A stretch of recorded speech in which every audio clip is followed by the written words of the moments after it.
ସମସ୍ତଙ୍କୁ ଜୟ ଜଗନ୍ନାଥ। ମୋର news channel exploring Odisha with ରାଜରେ ଆପଣମାନଙ୍କୁ ସ୍ୱାଗତ। ଆପଣମାନେ ଏଥିରେ ଓଡ଼ିଶାର ବିଭିନ୍ନ ଦର୍ଶନୀୟ ସ୍ଥାନ ଦେଖିପାରିବେ। ଆଜି ମୁଁ ଆପଣଙ୍କୁ ସେହି କ୍ରମରେ ଦେଖାଇବି ବରଗଡ଼ ଦୁଇ ପ୍ରସିଦ୍ଧ ବାଲାଜୀ ଏବଂ ମା ବୈଷ୍ଣୋଦେବୀ ମନ୍ଦିର। ଉଭୟ ମନ୍ଦିର ପ୍ରାୟ ପାଖାପାଖି ଅତି ସୁନ୍ଦର ପ୍ରାକୃତିକ ଦୃଶ୍ୟରେ ପରିପୂର୍ଣ୍ଣ ଏବଂ ଆପଣମାନେ ଯଦି ବରଗଡ଼ କେବେ ଆସୁଛନ୍ତି ତେବେ ନିଶ୍ଚୟ ଏହି ଦୁଇ ମନ୍ଦିରକୁ ବୁଲିବାକୁ ଆସିବେ। ଏଇଟା ହେଉଛି ବାଲାଜୀ ମନ୍ଦିର ଏବଂ ସେଠାରେ ପିକନିକ୍ର ମଧ୍ୟ ସୁବିଧା ଅଛି।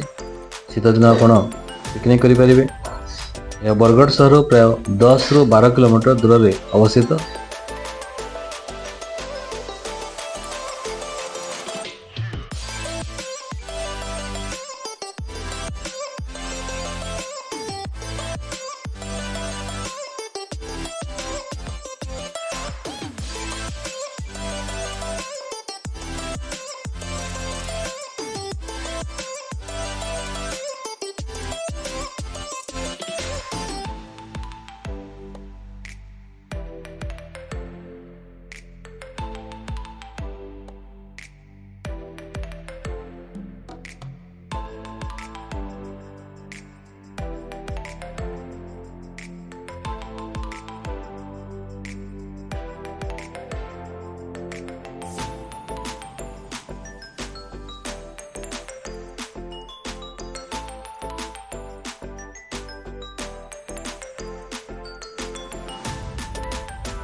ଯଦି ଆପଣମାନଙ୍କୁ ମୋର ଏହି ଛୋଟିଆ ଭିଡ଼ିଓଟି ଭଲ ଲାଗିଥିବ ତେବେ ଲାଇକ୍, ସେୟାର ଏବଂ ସବସ୍କ୍ରାଇବ୍ କରିବା ପାଇଁ ଭୁଲିବେ ନାହିଁ।